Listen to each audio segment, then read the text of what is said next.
കാഞ്ചനയും മൊയ്തീനും തമ്മിലുള്ള ബന്ധമല്ല നിങ്ങളും സിലബസും തമ്മിലുള്ളത്.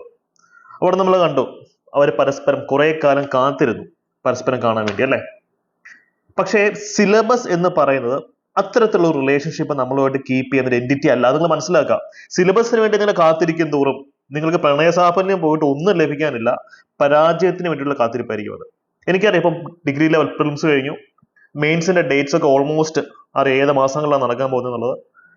ഇനിയിപ്പോ സിലബസിന്റെ കൂടെ ഒരു കുറയുള്ളൂ. അതുകൊണ്ട് തന്നെ സിലബസും കൂടെ വന്നാൽ ഞാൻ ഇപ്പോഴും അങ്ങോട്ടങ്ങ് പഠിച്ച് തുടങ്ങി ഉഷാറായി റാങ്ക് അടിക്കും എന്നാണ് നിങ്ങൾ ചിന്തിച്ചിരിക്കുന്നതെങ്കിൽ നിങ്ങൾ അപകടകരമായ ഒരു അവസ്ഥയിലാണ്. സിലബസിനെ വെല്ലുവിളിച്ചുകൊണ്ട് പഠിച്ചു തുടങ്ങുന്നത്. നമുക്ക് കൃത്യമായിട്ട് അറിയാം സിലബസിനെ പറ്റി കൃത്യമായിട്ടുള്ള സൂചനകൾ നമുക്കുണ്ട്. അത് വെച്ച് വേണം നിങ്ങൾ പഠിച്ചു തുടങ്ങാൻ. അപ്പൊ ഈ ഒരു ക്ലാസ്സിൽ നമ്മൾ ഡിസ്കസ് ചെയ്യുന്ന കാര്യങ്ങളാണ്. സിലബസ് 100% വരും എന്ന് ഉറപ്പുള്ള പോർഷൻസ് ഏതൊക്കെയാണ്, സ്പെഷ്യൽ ടോപ്പിക്സ് ഏതൊക്കെയായിരിക്കും വരാൻ സാധ്യത എന്നുള്ളതെല്ലാം നമ്മളൊന്ന് ചർച്ച ചെയ്യാണ്. ഇപ്പൊ ഇത് വെച്ച് വേണം നമ്മൾ പഠിച്ചു തുടങ്ങാൻ. കഴിഞ്ഞ വർഷം അല്ലെങ്കിൽ വർഷങ്ങളായിട്ടുള്ള എക്സ്പീരിയൻസ് നിങ്ങൾ നോക്കാം. Secretariat assistant, LSTD secretary, degree level പരീക്ഷകളുടെ ഒക്കെ ഒരു ക്യാച്ച് അതാണ്. സിലബസ് വരുന്നവരെ വെയിറ്റ് ചെയ്തിരിക്കുന്ന ടീംസ് റാങ്ക് ലിസ്റ്റിൽ കാണില്ല. പക്ഷെ അതിന് മുമ്പ് തന്നെ ഏകദേശം സൂചനാ സിലബസ് അല്ലെങ്കിൽ നമ്മുടെ ട്രെൻഡ് അനാലിസിസിന്റെ ബേസിസിൽ നമ്മൾ കണ്ടെത്തുന്ന സ്പെഷ്യൽ ടോപ്പിക്സ് അല്ലെങ്കിൽ ഹോട്ട് ടോപ്പിക്സ് അത് വെച്ച് പഠിച്ചു തുടങ്ങുന്ന ടീംസ് പെട്ടെന്ന് തന്നെ റാങ്ക് ലിസ്റ്റിലേക്ക് എത്താറുണ്ട്. അപ്പൊ നിങ്ങൾ ആ രീതിയിൽ വേണം പഠിച്ചു തുടങ്ങാൻ. അതുകൊണ്ട് തന്നെ ഇന്നത്തെ വളരെ വിശദമായിട്ടുള്ള ഒരു സാധ്യതാ സിലബസ് അനാലിസിസ് ആണ് നടത്തുന്നത്. ഈ ടോപ്പിക്സ് ഒക്കെ പരീക്ഷയ്ക്ക് ഉറപ്പായി ഉണ്ടാവും. അപ്പൊ ഇത് വെച്ച് പഠിച്ചു തുടങ്ങാം. അപ്പൊ ഇന്നത്തെ ക്ലാസ് നോട്ട്സും കാര്യങ്ങളൊക്കെ ഞാൻ നമ്മുടെ ടെലിഗ്രാം ചാനൽ അപ്ലോഡ് ചെയ്യുന്നതായിരിക്കും. ഈ ക്ലാസ് നോട്ട്സും അല്ലെങ്കിൽ ഈ ഒരു ഫ്രെയിം വർക്ക് വെച്ച് വേണം നിങ്ങൾ പഠിച്ചു തുടങ്ങാൻ. ടെലിഗ്രാം ചാനലിന്റെ ലിങ്ക് ഞാൻ കമന്റ് സെക്ഷനിൽ പിൻ ചെയ്ത് വെച്ചിട്ടുണ്ട്. ഡെയിലി രാവിലെ അവിടെ തരുന്ന ഫ്രീ മോക്ക് ടെസ്റ്റ് നിങ്ങൾ ഉറപ്പായും അറ്റൻഡ് ചെയ്തിരിക്കണം. ഓക്കെ ആണല്ലോ? ഇത്തരം പറഞ്ഞുകൊണ്ട് നമുക്ക് നേരെ ടോപ്പിക്കിലേക്ക് പോകാം. ഓക്കെ, പരീക്ഷയുടെ വിജയമന്ത്രം നമുക്കറിയാം അല്ലെ. സ്മാർട്ട് വർക്കും വേണം, ഹാർഡ് വർക്കും വേണം. ആദ്യമേ തന്നെ നമുക്കൊരു ഇത് കഴിഞ്ഞ യൂണിവേഴ്സിറ്റി അസിസ്റ്റന്റ് മെയിൻസ് പരീക്ഷയിൽ ചോദിച്ചൊരു ഡിഫിക്കൽട്ട് ചോദ്യമാണ്. വലിയൊരു ചോദ്യമാണ്. വായിച്ചെടുക്കാൻ കുറെ സമയം എടുക്കും. പക്ഷെ എങ്ങനെയാണ് നിമിഷ നേരങ്ങൾ കൊണ്ട് ഇതിന്റെ ഉത്തരത്തിലേക്ക് എത്താൻ പറ്റുന്നത് എന്നൊന്ന് ചെക്ക് ചെയ്തതിനു ശേഷം നമുക്ക് നമ്മുടെ ടോപ്പിക്കിലേക്ക് പോകാം. കാരണം ഇത് കാണുമ്പോൾ നിങ്ങൾക്ക് കോൺഫിഡൻസ് കിട്ടും. അത്ര കട്ടിയല്ല ഡിഗ്രി ലെവൽ പരീക്ഷ എന്നുള്ളൊരു വിശ്വാസം നിങ്ങളുടെ ഉള്ളിൽ ജനിപ്പിക്കുക എന്നുള്ളതാണ് ഇതിന്റെ ലക്ഷ്യം. ഈ ഒരു ചോദ്യം നോക്കൂ. 4 സ്റ്റേറ്റ്മെന്റ്സ്, കോളം 1 ഉണ്ട്, കോളം 2 ഉണ്ട്, കോളം 3 ഉണ്ട്. നിങ്ങൾ ഇത് വായിക്കും, ഇത് കണക്ട് ചെയ്യും, ഇത് വായിക്കും, ഇത് കണക്ട് ചെയ്യും. അങ്ങനല്ല ഇത് ചെയ്യേണ്ടത്. പല സ്റ്റേറ്റ്മെന്റ്സ് വായിച്ചില്ലെങ്കിൽ പോലും ഉത്തരത്തിലേക്ക് എത്താം. ഞാനിതൊന്ന് കാണിച്ചു തരാം. സോൾവ് നിങ്ങളിന്ന് കാണിച്ചു തരാം. Vitamin A, retinol. ഒരു കാര്യം നമുക്കറിയാം, റെറ്റിനോൾ എന്ന് പറയുന്ന സാധനം കണ്ണിന്റെ ഹെൽത്ത്, റെറ്റിന, കണ്ണ്, വൈറ്റമിൻ എ കണ്ണുമായി ബന്ധമുള്ളത് നമുക്കറിയാം. അങ്ങനെയുള്ള ഒരേ ഒരു ഓപ്ഷൻ ഈ കൂട്ടത്തിൽ ഏതാ? നൈറ്റ് ബ്ലൈൻഡ്നെസ് വരുന്ന ഒരേ ഒരു ഓപ്ഷൻ ഏതാ? 4 ആണ്. അപ്പൊ 1 എന്ന് പറയുന്ന സാധനം 4A വരത്തുള്ളൂ. അപ്പൊ ഒരു സൂചന കിട്ടിയാൽ പിന്നെ അടുത്ത സ്റ്റേറ്റ്മെന്റിലേക്കല്ല ഓപ്ഷൻസിലേക്കാണ് പോകുന്നത്. 1 4മായി കണക്ട് ചെയ്യപ്പെടുന്ന ഓപ്ഷൻസ് ഏതാ നോക്കാം. ബിയും ഡിയും മാത്രമാണ് 1 4 കണക്ട് ചെയ്യുന്നത്. കണ്ടോ? 1 4 4 1 4 4. അപ്പൊ പിന്നെ ഇത് നിങ്ങൾ വായിച്ചു നോക്കണ്ട, ഇത് 4 ആയേ പറ്റൂ. വേറെ ഒരു മാർഗമില്ല. മാജിക് കണ്ടോ? ഇതൊന്ന് വായിച്ചു നോക്കാൻ നിങ്ങൾ ഉത്തരത്തിലേക്ക് എത്തി. ഇത് നോക്കൂ, 2 3 3. 1 4 4 ആണെങ്കിൽ 2 3 3 ആയിരിക്കും. അപ്പൊ 1ഉം 2ഉം, ഈ 2 നിങ്ങൾ വായിച്ച് നോക്കിയത് പോലും ഇല്ല. പക്ഷെ 2 3 3 ആണെന്ന് നമുക്കറിയാം. 100% ഉറപ്പാണ് 2 3 3 ആണുള്ളത്. പിന്നെ നിങ്ങൾ 2 വായിച്ച് സമയം കളയരുത്. ഇനി 3ലേക്ക് പോവാം അല്ലെ. വൈറ്റമിൻ ഇ എന്തുമായിട്ടാണ് ഈ സ്വാഭാവികമായിട്ട് ബന്ധമുള്ളത്? നമുക്ക് പ്രധാനമായിട്ട് അറിയാവുന്ന ഒരു കാര്യം എന്ന് വെച്ച് കഴിഞ്ഞാൽ മെയിൽ സ്റ്റെറിലിറ്റി സംബന്ധിച്ചൊരു കാര്യമെന്ന് അറിയാം. ഇപ്പൊ ആ ക്ലൂ നിങ്ങൾ കിട്ടിയില്ലെങ്കിൽ വൈറ്റമിൻ കെ എന്തുമായിട്ട് ബന്ധപ്പെട്ടുള്ളതാന്ന് നോക്കിയേ. Vitamin K, yes, blood clotting, K clotting ഇത് എല്ലാവർക്കും അറിയാവുന്ന കാര്യമാണ് അല്ലെ. അപ്പൊ 4 എന്ന് പറയുന്ന സംഭവം 1 ആവത്തേ ഉള്ളൂ. ഒന്നുകിൽ നിങ്ങൾക്ക് 3 കിട്ടിയാൽ കുഴപ്പമില്ല, 4 1 ആവുന്ന ഉറപ്പാണ്. അങ്ങനെയുള്ള ഒരേ ഒരു ഓപ്ഷൻ ഏതാ? ബി ആണ്. ബി. അപ്പൊ പലപ്പോഴും നമ്മൾ ഈ ഒരു സെഗ്മെന്റ് നിങ്ങൾ ഈ ചോദ്യത്തിൽ എവിടെയെങ്കിലും വായിച്ചു നോക്കേണ്ട ആവശ്യമുണ്ടായിരുന്നു. ഇത് വായിച്ചു നോക്കി സമയം കളയേണ്ട ആവശ്യം ഉണ്ടായിരുന്നില്ല. ഇത് ആൻസർ ചെയ്യാനായിട്ട് പ്രോപ്പർ പ്രാക്ടീസ് ഉണ്ടെങ്കിൽ 10 സെക്കൻഡിൽ കൂടുതൽ വേണ്ട. മൊത്തം ചോദ്യം വായിച്ചു നോക്കേണ്ട ആവശ്യം പോലും ഇല്ല. ഇങ്ങനെ വേണം മെയിൻസിന് തയ്യാറെടുക്കാൻ. ഇതിനോടൊപ്പം ആഴത്തിൽ പഠിക്കണം. ഓരോ ടോപ്പിക്സും ആഴത്തിൽ തന്നെ പഠിക്കണം. യൂണിവേഴ്സിറ്റി അസിസ്റ്റന്റ് പരീക്ഷ ആയിക്കോട്ടെ, സെക്രട്ടേറിയറ്റ് അസിസ്റ്റന്റ് അല്ലെങ്കിൽ LSTD secretary, Kerala administrative service, ഈ പരീക്ഷകൾക്ക് ഏറ്റവും മികച്ച വിജയം ഞങ്ങളുടെ കുട്ടികൾക്ക് നേടാൻ സാധിച്ചത് ഈ രീതിയിൽ പഠിച്ചുകൊണ്ടാണ്. സ്മാർട്ട് വർക്കും വേണം, അതിനോടൊപ്പം ഹാർഡ് ആയിട്ടുള്ള വർക്കും വേണം. കേൾക്കുമ്പോൾ ഇതൊക്കെ ഈസി ആയിട്ട് തോന്നും. പക്ഷേ ആത്മാർത്ഥമായിട്ട് 1 2 ആഴ്ച നന്നായി പരിശ്രമിച്ചെങ്കിൽ മാത്രമേ ഈ ഒരു സ്കില്ല് നമുക്ക് നേടിയെടുക്കാൻ സാധിക്കുള്ളൂ. അതുകൊണ്ട് അത്രയ്ക്കും ഡെഡിക്കേറ്റഡ് ആയിട്ട് വർക്ക് ചെയ്യാൻ നിങ്ങൾ റെഡി ആണെങ്കിൽ, അല്ലെങ്കിൽ എത്ര ത്യാഗം സഹിച്ചാണെങ്കിലും ടോപ്പ് റാങ്കിലേക്ക് എത്താൻ നിങ്ങൾ റെഡി ആണെങ്കിൽ ഞങ്ങളുടെ മെയിൻസ് ബാച്ചിലേക്ക് വരാവുന്നതാണ്. വളരെ അഫോർഡബിൾ ആയ ഒരു ഫീസ് സ്ട്രക്ചർ നമ്മൾ സെറ്റ് ചെയ്തിട്ടുള്ളത്. റെക്കോർഡ് ക്ലാസ്സസ് ഉണ്ടാവും, ലൈവ് ക്ലാസ് ഉണ്ടാവും, മെന്റർഷിപ്പ് സപ്പോർട്ട് ഉണ്ടാവും, ഞാൻ നേരിട്ട് നയിക്കുന്ന സ്മാർട്ട് ക്ലാസ്സസ്, ഇത്തരത്തിലുള്ള എലിമിനേഷൻ ടെക്നിക്സിന് അത് തീവ്രമായ പരിശീലനം ഉണ്ടാവും. നിങ്ങൾ ഒന്നിൽ കൂടുതൽ മെയിൻസ് പരീക്ഷയ്ക്ക് തയ്യാറെടുക്കുന്നത് നിങ്ങൾ ഒരിക്കലും വെവ്വേറെ ബാച്ച് വാങ്ങിക്കേണ്ടി വരില്ല. കോംബോ ബാച്ചസ് അവൈലബിൾ ആയിരിക്കും. ഒരു ഇന്റഗ്രേറ്റഡ് സ്റ്റഡി പ്ലാനിൽ ഒരു അഫോർഡബിൾ ഫീസിൽ തന്നെ നിങ്ങൾക്ക് ഒന്നിൽ കൂടുതൽ പരീക്ഷകൾക്ക് വേണ്ടിയിട്ട് പഴുതടച്ച് തയ്യാറെടുക്കാൻ സാധിക്കും. ഓക്കെ ആണല്ലോ? യെസ്, ഈ ഒരു നമ്പറിൽ കോൺടാക്ട് ചെയ്ത് കഴിഞ്ഞാൽ ഫുൾ ഡീറ്റെയിൽസ്, ബാച്ചിന്റെ ഫുൾ ഡീറ്റെയിൽസ്, ഡെമോ ക്ലാസ് സഹിതം നിങ്ങൾക്ക് കിട്ടും.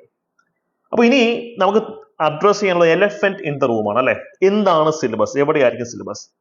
സിലബസിൽ എന്തൊക്കെ മാറ്റം സംഭവിച്ചു കഴിഞ്ഞാലും സിലബസിൽ ഉണ്ടാവും എന്ന് നമുക്ക് ഉറപ്പുള്ള കുറച്ച് ടോപ്പിക്സ് ഉണ്ട്. ഇതിപ്പോ കഴിഞ്ഞ വർഷത്തെ യൂണിവേഴ്സിറ്റി അസിസ്റ്റന്റിന്റെയും കമ്പനി ബോർഡ് അസിസ്റ്റന്റിന്റെയും സിലബസ് ആണ് വെച്ചിട്ടുള്ളത്. ഇത് കമ്പനി ബോർഡ്, ഇത് യൂണിവേഴ്സിറ്റി അസിസ്റ്റന്റ്. നിങ്ങൾ നോക്കിയേ, മാർക്കിന്റെ വെയിറ്റേജിൽ മാറ്റമുണ്ട്. പക്ഷെ ബാക്കി ടോപ്പിക്സ് 90% ഒന്ന് തന്നെ അല്ലേ. ഇവിടെ സ്പെഷ്യൽ ടോപ്പിക്സിനകത്താണ് കാര്യമായ ഒരു മാറ്റം സംഭവിക്കുന്നത്. ബാക്കി history, geography, economics, constitution, governance, life science, physics, chemistry, biology, art, culture, literature, basics of IT, English, maths, Malayalam, reasoning, current affairs എല്ലാം ഒന്ന് തന്നെ അല്ലേ. അതാണ് ഞാൻ പറഞ്ഞത്, ഈ പരീക്ഷകൾക്ക് നിങ്ങൾ ഒരിക്കലും വെവ്വേറെ തയ്യാറെടുക്കില്ല. ഒരുമിച്ച് ഒറ്റ സ്റ്റഡി പ്ലാൻ, ഇന്റഗ്രേറ്റഡ് സ്റ്റഡി പ്ലാനിൽ മാത്രമേ പഠിക്കാവൂ. അപ്പോൾ ഒരു പരീക്ഷയിൽ എന്തെങ്കിലും ഇഷ്യൂ വന്നാലും അടുത്ത പരീക്ഷ നമുക്ക് ക്രാക്ക് ചെയ്യാൻ പറ്റും. ഇപ്പൊ എനിക്ക് എന്റെ എക്സ്പീരിയൻസ് എന്നെ പ്രൂവ് ചെയ്തിട്ടുള്ളതാണ്. എൻറ്റയർലി ഡിഫറെന്റ് സ്പെഷ്യൽ ടോപ്പിക്സ് ഉള്ള മൾട്ടിപ്പിൾ എക്സാംസ് ആണ് ഞാൻ ഒരേ സമയം അറ്റൻഡ് ചെയ്തത്. അതിലൊക്കെ റാങ്ക് ലിസ്റ്റിലേക്ക് എത്താൻ സാധിച്ചത് ഇന്റഗ്രേറ്റഡ് ആയിട്ട് പഠിച്ചതുകൊണ്ട് തന്നെയാണ്. ഒരെണ്ണം പഠിക്കുമ്പോൾ നമുക്ക് അടുത്ത് പഠിക്കാം. വളരെ ഇൻട്രസ്റ്റിംഗ് ആയിട്ട് സ്മാർട്ട് ആയിട്ട് നമുക്ക് പഠിക്കാൻ പറ്റും. ഇത് പോസിബിൾ ആയ ഒരു കാര്യം മാത്രമാണ്. അതുകൊണ്ട് തന്നെ ഈ common topics, history, geography, economics, constitution, physics, chemistry, biology, English, maths, Malayalam, reasoning, ഇത്രയും ഏരിയാസ് വെച്ച് ഇപ്പം തന്നെ പഠിച്ചു തുടങ്ങാം. പ്രിലിംസിൽ പഠിച്ചതുപോലെ മെയിൻസിൽ എത്തുമ്പോൾ കുറെ കൂടെ ആഴത്തിലുള്ള പഠനമാണ് നമുക്ക് വേണ്ടത് അല്ലേ. അപ്പൊ ആഴത്തിൽ കുറച്ചും കൂടെ ഇറങ്ങി പഠിക്കുക. അത് നിങ്ങൾ പഠിച്ചൊന്ന് സെറ്റ് ആവുമ്പോഴത്തേക്കും സ്പെഷ്യൽ ടോപ്പിക്സ് റിലീസ് ചെയ്യപ്പെടും. പിന്നെ നിങ്ങൾക്ക് ഫുൾ ടൈം അതിനു വേണ്ടി മാത്രം ഇരിക്കാൻ പറ്റും. അതാണ് സ്മാർട്ട് ആയിട്ട് പഠിക്കാൻ ഞാൻ ഉദ്ദേശിക്കുന്നത്. സ്പെഷ്യൽ ടോപ്പിക്സ് പഠിക്കുന്നതിന്റെ കൂടെ ഈ കോമൺ ടോപ്പിക്സ് റിവിഷൻ നടത്തിപ്പോ. പക്ഷേ സ്പെഷ്യൽ ടോപ്പിക്സ് എന്തായിരിക്കും എന്നുള്ള സൂചനകൾ അല്ലെങ്കിൽ ഒരു അനാലിസിസ് നമുക്കുണ്ട്. നമുക്കറിയാം ഇപ്പൊ LSTD സെക്രട്ടറി കഴിഞ്ഞു, അല്ലെങ്കിൽ ഇപ്പൊ സ്പെഷ്യൽ ടോപ്പിക്സ് പേപ്പർ 1 കാണുമോ, പേപ്പർ 2 കാണുമോ, എന്താണ് സംഭവം, അല്ലെങ്കിൽ പേപ്പർ 2-നകത്ത് എന്തൊക്കെയായിരിക്കും സ്പെഷ്യൽ ടോപ്പിക്സ്, ഈ കൺഫ്യൂഷനൊക്കെ നിങ്ങൾക്ക് ഉണ്ടാവുമെന്ന് എനിക്കറിയാം. നമ്മൾ ഇവിടെ പ്രതീക്ഷിക്കുന്നത് സെക്രട്ടേറിയറ്റ് അസിസ്റ്റന്റ് മെയിൻസ് പരീക്ഷയുടെ സിലബസുമായിട്ട് ഉള്ള ഒരു അഭേദ്യമായിട്ടുള്ള ബന്ധമാണ് നമ്മൾ പ്രതീക്ഷിക്കുന്നത്. പേപ്പർ 2-ന്റെ കാര്യത്തിൽ അവിടെ നമുക്ക് എന്തുണ്ടായിരുന്നു? Principles of management, principles of administration, governance, എൻവയോൺമെന്റിന്റെ ചില സ്പെഷ്യൽ ഏരിയാസ് അല്ലെ. ഇത്തരം ഏരിയാസ് നമ്മൾ ശരിക്കും പ്രതീക്ഷിക്കുന്നുണ്ട്. മാത്രമല്ല യൂണിവേഴ്സിറ്റി അസിസ്റ്റന്റിനെ സംബന്ധിച്ച് നമുക്ക് എഡ്യൂക്കേഷൻ പോളിസി അല്ലെ, അല്ലെങ്കിൽ എഡ്യൂക്കേഷൻ തിയറംസ്, അതൊക്കെ നമുക്ക് പ്രതീക്ഷിക്കാവുന്ന ഒരു കാര്യമാണ്. ഇത് വരാതിരിക്കാം. നിങ്ങൾ ഇതിനെപ്പറ്റി ഇപ്പം ബേജാറാവണ്ട. ഇത് വന്നു കഴിഞ്ഞാൽ ഇതിന്റെ ഏറ്റവും ബെസ്റ്റ് മെറ്റീരിയൽസ്, ഏറ്റവും കൺസൈസ് നോട്ട്സ്, അതൊക്കെ ഞങ്ങളുടെ ബാച്ച് നിങ്ങൾക്ക് കിട്ടും. കഴിഞ്ഞ സെക്രട്ടേറിയറ്റ് ടെസ്റ്റിന്റെ സമയത്ത് നമ്മുടെ ക്ലാസ്സിൽ നിന്ന് തന്നെയാണ് റാങ്ക് മേക്കിംഗ് ചോദ്യങ്ങളൊക്കെ വന്നിട്ടുള്ളത്. അത് വലിയ റോക്കറ്റ് സയൻസ് ഒന്നുമല്ല, കൃത്യമായിട്ട് അനലൈസ് ചെയ്ത് മുന്നോട്ട് പോയാൽ മാത്രമേ. നമ്മൾ ഈ കേരള PSC മാത്രം നോക്കിക്കൊണ്ടിരിക്കുമ്പോൾ പ്രശ്നം പറ്റാം. നിങ്ങൾ അതർ സ്റ്റേറ്റ്സ് PSC, കർണാടക അല്ലെങ്കിൽ രാജസ്ഥാൻ, തമിഴ്നാട് PSCയിലേക്ക് നോക്കുക. അപ്പൊ അവിടെ നിന്നുള്ള ചോദ്യം ഇങ്ങോട്ടേക്ക് വരുന്നുണ്ട് പല സാഹചര്യങ്ങളിലും. അപ്പൊ അതൊക്കെ വെച്ച് പഠിച്ച് വളരെ ഡീപ്പായിട്ട് പഠിക്കാൻ പറ്റും അല്ലെ. അപ്പൊ അത്തരത്തിൽ തന്ത്രപരമായി സ്ട്രാറ്റജിക് ആയിട്ടാണ് നമ്മൾ കാര്യങ്ങൾ പഠിപ്പിക്കുന്നത്. ഇപ്പൊ നമ്മളിത് പറഞ്ഞു തുടങ്ങിയതിനു ശേഷം മറ്റുള്ളവർ പറഞ്ഞു തുടങ്ങുമായിരിക്കും. എന്നാൽ ഇത്തരം ഇൻഫർമേഷൻസ് നിങ്ങളിലേക്ക് ആദ്യമേ എത്തിക്കുന്നത് ഞങ്ങളാണ്. അപ്പൊ നിങ്ങൾക്ക് ചൂസ് ചെയ്യാം എന്താണ്, അനുകരണങ്ങളിലേക്ക് പോകണോ അതോ ഒറിജിനൽ ആയിട്ടുള്ള ബാച്ചിലേക്ക് വരണം. ഞങ്ങളുടെ ബാച്ചസിലെ റിസർച്ചും കണ്ടന്റും എല്ലാം ഒറിജിനൽ ആണ്. അതുകൊണ്ട് തന്നെയാണ് മറ്റുള്ളവരെക്കാൾ ഒരു പടി മുന്നിൽ നമുക്ക് എപ്പോഴും ചിന്തിക്കാൻ സാധിക്കുന്നത്. ഇതിന്റെ എല്ലാത്തിനും പ്രൂഫ് നമ്മുടെ യൂട്യൂബ് ചാനൽ തന്നെ പല വീഡിയോസിലായിട്ട് കൊടുത്തിട്ടുണ്ട് കേട്ടോ. അപ്പൊ ഈ രീതിയിൽ സിസ്റ്റമാറ്റിക് ആയിട്ട് പഠിക്കാം. ഗവർണൻസ് ഒരു എന്താ പറയാ, സ്പെഷ്യൽ ടോപ്പിക്കിനകത്ത് ഇമ്പോർട്ടന്റ് ഘടകമായിട്ട് വരാൻ സാധ്യതയുണ്ട്. പക്ഷെ നിങ്ങൾ ഇതിപ്പോൾ ആലോചിച്ച് ടെൻഷൻ അടിക്കേണ്ട. കോമൺ ടോപ്പിക്സ് പഠിച്ച് തീർത്തിട്ട് നമുക്ക് ഇങ്ങോട്ടേക്ക് വളരെ ഡീറ്റെയിൽഡ് ആയിട്ട് വരാൻ സാധിക്കും. ഇപ്പൊ എൻഡ് ഓഫ് ദി ഡേ എനിക്ക് പറയുന്ന ഒരു കാര്യമുള്ളൂ, ഈ മോട്ടിവേഷൻ എന്ന് പറയുന്ന സംഭവത്തിന് വേണ്ടി വെയിറ്റ് ചെയ്തിരിക്കരുത്. ആക്ഷൻ എടുക്കുക. നമ്മൾ പഠിച്ചു തുടങ്ങുമ്പോൾ മോട്ടിവേഷൻ നമുക്ക് ഓട്ടോമാറ്റിക്കായി വന്നുകൊള്ളും. അതാണ് അതിന്റെ ഒരു ക്രക്സ് എന്ന് പറയുന്നത്.